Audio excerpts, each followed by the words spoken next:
1절에서 9절 말씀입니다. 사무엘하 5장 1절에서 9절 말씀입니다. 한 절씩 교독하도록 하겠습니다. 이스라엘 모든 지파가 헤브론에 이르러 다윗에게 나와 이르되 보소서 우리는 왕의 한 골육이니이다.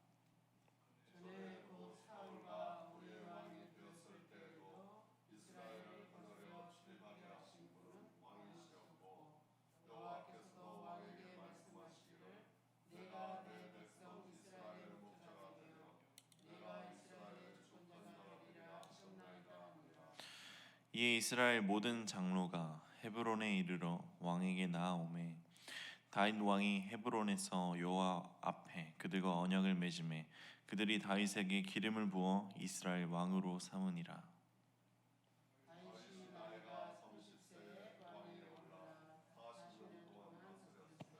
헤브론에서 7년 6개월 동안 유다를 다스렸고 예루살렘에서 33년 동안 온 이스라엘과 유다를 다스렸더라.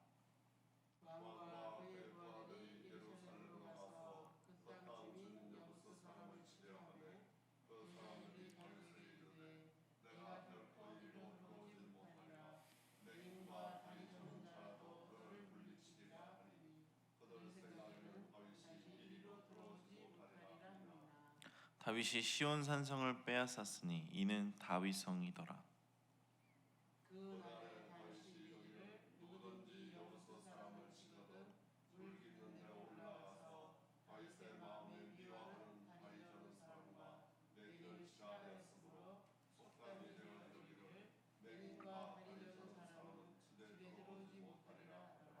합독하겠습니다. 다윗이 그 산성에 살면서 다윗 성이라 이름하고 다윗이 밀로에서부터 안으로 성을 둘러 쌓으니라. 아멘. 오늘도 새벽을 깨워 하나님 앞에 나와 예배드리는 성도님들 마음속에 주님의 은혜가 함께하기를 소망합니다. 오랜 세월 동안 바라고 꿈꾸었던 일이 이루어지는 그 순간은 정말 말로 표현할 수 없는 감격을 경험합니다. 그 감격은 정말 경험한 자만이 알 수 있는 대단한 것일 것인데 그 소원하던 세월이 남달리 어렵고 또 고되었더라면 그 감격의 정도는 더욱더 클 것입니다. 함께 나눈 본문의 내용은 드디어 다윗이 도망자의 삶을 마치고 하나님께서 약속한 이스라엘의 왕으로 백성들에게 기름 받는 내용을 담고 있습니다. 이는 다윗에게 있어서 그동안의 숱한 환난과 도피의 세월을 돌이켜볼 때 남달리 감격스럽지 않을 수 없었을 것입니다. 이제 이스라엘을 통일한 다윗, 그리고 드디어 이스라엘 왕으로서 인정받는 대관식을 거행하고 예루살렘에 남아있던 적들인 여부수 족속을 정복하고 성을 세운 다윗, 이 시간 온전히 하나님을 믿고 따랐던 다윗의 승리는 어떠한 특징을 갖는지, 또 우리가 이 승리의 특징을 통해서 어떠한 신앙인의 자세를 가져야 할지를 함께 나누고자 합니다. 첫 번째로 다윗의 승리는 언약에 의한 승리의 의미를 가지고 있습니다. 우리가 다윗의 대관식을 보면서 잊지 말아야 할 사실은 그 대관식이 있기까지 배후에서 역사하신 하나님의 놀라운 섭리입니다. 함께 사무엘상 16장 13절을 합독하도록 하겠습니다. 사무엘이 기름 뿔병을 가져다가 그의 형제 중에서 그에게 부었더니 그날 이후로 다윗이 여호와의 영에게 크게 감동되니라. 사무엘이 떠나서 라마로 가니라. 아멘. 하나님께서는 과거 사무엘을 통해 다윗을 왕으로 삼으실 것을 약속하셨습니다. 이 사실은 우리가 함께 읽은 2절 본문 속에서도 잘 나타나 있습니다. 즉, 이 언약은 순전히 하나님의 방법으로 20여 년간 진행되었다가 드디어 오늘 본문에 이르러서 성취되었다는 것입니다. 따라서 이러한 다윗의 대관식은 온전히 인간 다윗의 승리라고 할 수 없는 것이고 오직 신실하신 하나님의 승리, 즉 언약에 의한 승리라고 말할 수 있는 것입니다. 인간은 연약하기 때문에 약속을 어길 때가 있으나 하나님께서는 우리와의 약속을 절대 어기시는 분이 아니십니다. 하나님이 약속하신 모든 일은 반드시 성취된다는 것을 믿으시길 바랍니다. 때문에 말씀을 통해서 우리가 알 수 있는 것은 오늘날 우리도 다윗처럼 우리들의 삶에서 승리가 확실히 보장되어 있다는 것입니다. 왜냐하면 우리에게도 예수 그리스도를 통해서 분명 축복이 약속되어 있고 또 그 약속은 반드시 성취될 것이기 때문입니다. 그러므로 예수 그리스도의 승리의 약속을 굳게 신뢰하면서 끝까지 영적 싸움을 포기하지 아니하고 승리를 위해서 힘내어 싸우는 우리 생명나무 교회 성도님들 되기를 소망합니다.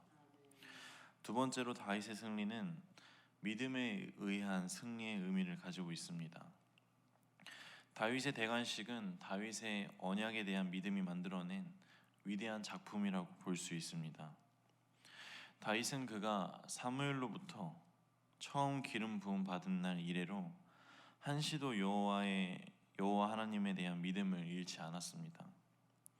그는 그 믿음 때문에 모든 일을 하나님 손에 맡길 수 있었고 결국 왕으로 등극하기 위한 인간적인 계교나 권모 술수를 사용하지 않았습니다. 그런 까닭에 다윗은 숱한 방해와 핍박 속에서도 궁극적으로 승리를 쟁취할 수 있었던 것입니다. 우리 마가복음 9장 23절을 합독하도록 하겠습니다. 예수께서 이르시되 할 수 있거든 무슨 말이냐 믿는 자에게는 능히 하지 못할 일이 없느니라 하시니 아멘. 예수 그리스도께서 말씀하신 것처럼 믿음으로 능히 행하지 못할 일은 없습니다. 우리는 성경에서의 로마의 백부장 그리고 회당장 야이로 그리고 혈류증을 앓던 여인 또 히브리서에 열거된 수많은 사람들을 통해서 한 가지 공통점을 볼 수 있는데 이들이 승리하게 된 공통점은 바로 하나님의 언약에 대한 신뢰, 즉 믿음이었던 것이었습니다. 삶을 살아가다 보면 늘 좋은 일만 있을 수는 없습니다.